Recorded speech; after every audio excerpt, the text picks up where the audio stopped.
I am Ferdinand Marcos, and I am the President of the Republic of the Philippines. I stand today on behalf of 110 million Filipinos.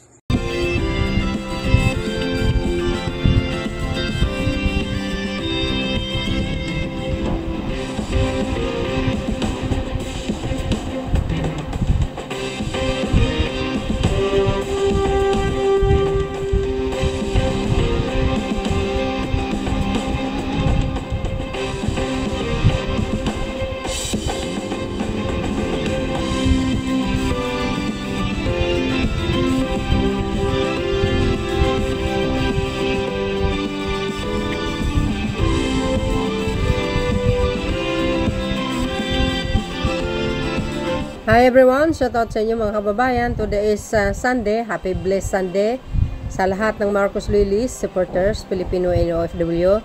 Yan po ay departures statement delivers guys, President Ferdinand Marcos Jr. Ayan, deliver a statement outlining his activities ahead of his inaugural state visit to Kingdom of Cambodia as departs from Villamor Air Base, Pasay City on September 7, 2025. Kung nakikita nyo guys, kasama po ang kanyang panganay na anak, ang Majority Floor Leader Congressman Sandro at siyempre ang First Lady, kasama niya po at ang ating mahal na Pangulo. Alam nyo naman po ang sadya ng Pangulo dyan pag sinabi mong mga ganyang klaseng mga invitation, kasama na po dyan ang encouraging sa mga investors sa iba't ibang dako ng mundo. Ganyan si PBBM, no? Yan po ang isa sa pinaka-originality niya to encourage the investors na mga foreign investor para mag-invest sa Pilipinas. Siya po ang may originality niyan. Kung gayahin man siya sa mga sunod ng mga pinuno, yan po ay nakuha kay Pangulong Marcos Jr. O di ba? At least magandang impluwensya 'yun, mga kababayan. So, subaybayan po natin ang kanyang state visit, no? Invitation visit sa Cambodia. Ganun talaga pag magaling ang isang pangulo, iniimbitahan ka talaga. O di ba? Either doon sa sinabi ni Madam yung press con ng DFA, franchise, export, magtatayo ng business sa Cambodia, ang bansang Pilipinas, hindi natin alam, marami, no? So, hindi natin alam yung mga talagang kaukulang pagbisita ng Pangulo, ay yung pag-uusapan pa, pero pagdasal natin ang Pangulo na maging successful siya lagi sa kanyang mga lakad. More blessings sa Marcos administration, no? At protection and safety galing sa ating mahal na Panginoon, at gabayan lagi siya ni Lord dahil itong Pangulo na ito napakabait. Tingnan nyo yung video niya, no? Napaluha po talaga siya sa naawa siya no? Sa ating mga kababayan lubog sa baha.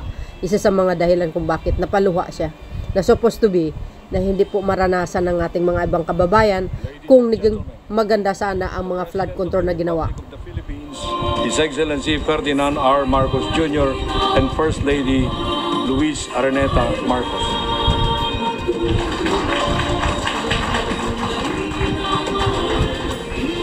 Thank you, Secretary Luke Bersamin. Oh, please be seated. Luke Bersamin and all the members of the cabinet here. I hope lumamig na yung mga ulo ninyo. But I will have to just say that I perfectly understand why you are feeling a little unjustly beleaguered. The Pasay City Lone District Representative Antonino Calixto and the AFP Chief of Staff Romeo Browner Jr.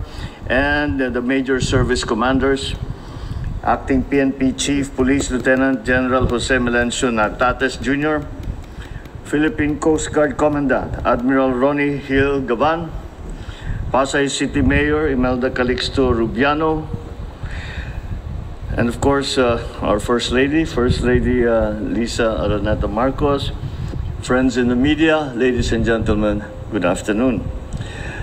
At the invitation of His Majesty King Norodom Sihamuni, I will be embarking on a state visit to Cambodia today.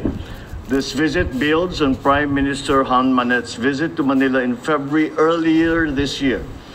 We have seen dynamism in the partnership between the Philippines and Cambodia across key sectors. These sectors include defense and security, trade, agriculture, heritage preservation, amongst others. So during my visit, I will discuss ways to further diversify our cooperation and strengthen our intra-ASEAN relationships and exchange by capitalizing on our complementary strengths in the face of global economic headwinds. To this end, we will discuss expanding our commercial relations and building more resilient value chains. Through intensified defense and security cooperation with Cambodia, we hope to uphold a peaceful, stable, and resilient ASEAN community. The historic friendship between our peoples dates back centuries, even prior to the formal establishment of our diplomatic relations in 1957. The connections between Filipinos and Cambodians remain vibrant and mutually beneficial to this day.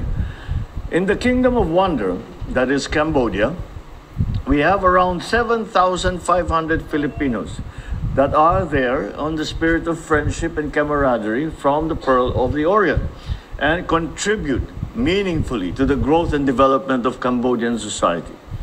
As a reflection of our two countries' commitment to mutual growth, our countries have likewise engaged in South-South cooperation through the scholarships given to Cambodian students by the Philippine government in our higher education institutions, specifically in the field of science and technology.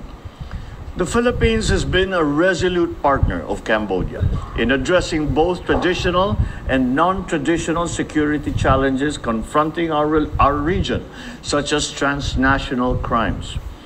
As the Philippines prepares to take the helm of ASEAN in 2026, my visit will reinforce the importance of ASEAN centrality and our commitment to build a progressive and inclusive region.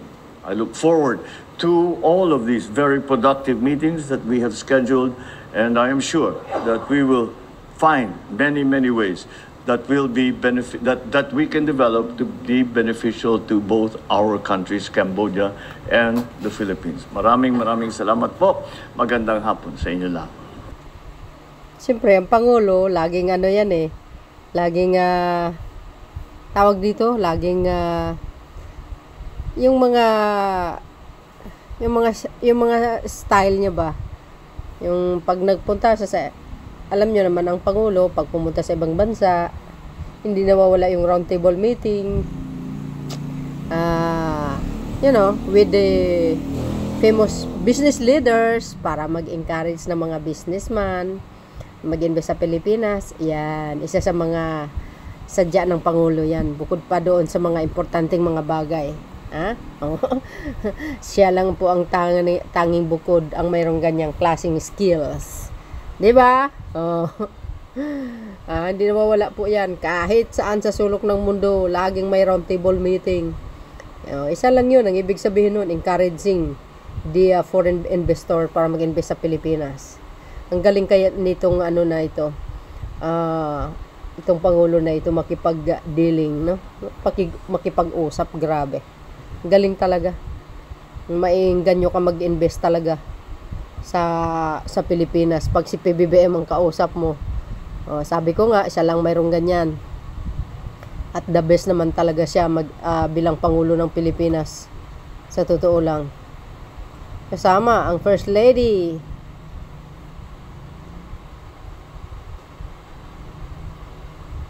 Lahat ng mga cabinet secretary niya nandyan. Always always nasa departure speech statement niya bago siya umalis. Lagi sila nandyan. Ipagpipre na po natin ang Pangulo, mga kababayan. Protection and safety lagi araw-araw. Alam ko mainit ang mga tao sa kanya eh. Dahil sa mga ini-expose niya. Hindi po basta-basta po yan. Kaya laging maingat ang Pangulo.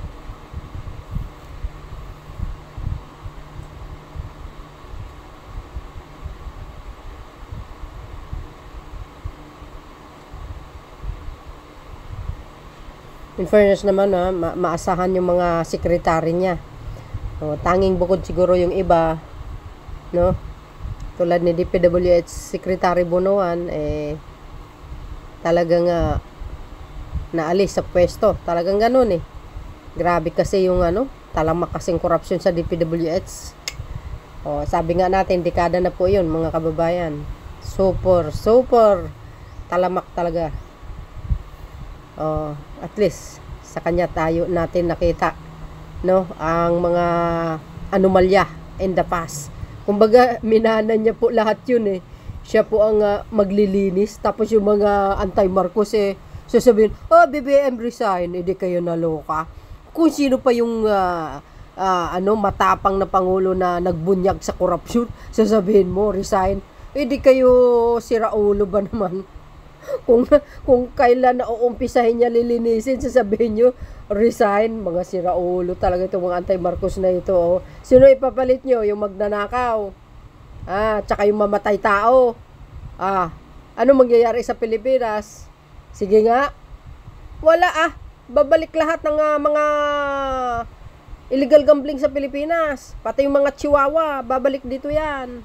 Yung nakulong mga chihuahua ngayon, makakalabas yan. Pati yun, sige bulok, makakalabas yan.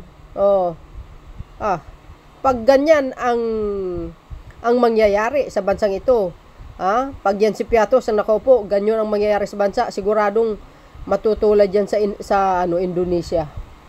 Mapapatalsik sa pwesto yan. Oo. Kaya wag kayong nagsasabi na BBM resign. Anong legal basis nyo, aber? Mahiya kayo sarili nyo. Hindi nyo nakikita yung mga puon nyo. Palpak yung pamumuno. Daming kurakot na nangyayari sa panahon niya. Si PBBM nga maglilinis ngayon. Tingnan nyo, ang daming mga proyekto na nakatingga. Sino magtutuloy yun? Si Pangulo Marcos Jr. Yan ang hirap sa inyo dumi ng mga puon nyo. Tapos ibabato nyo kay PBBM samantalang minanan niya.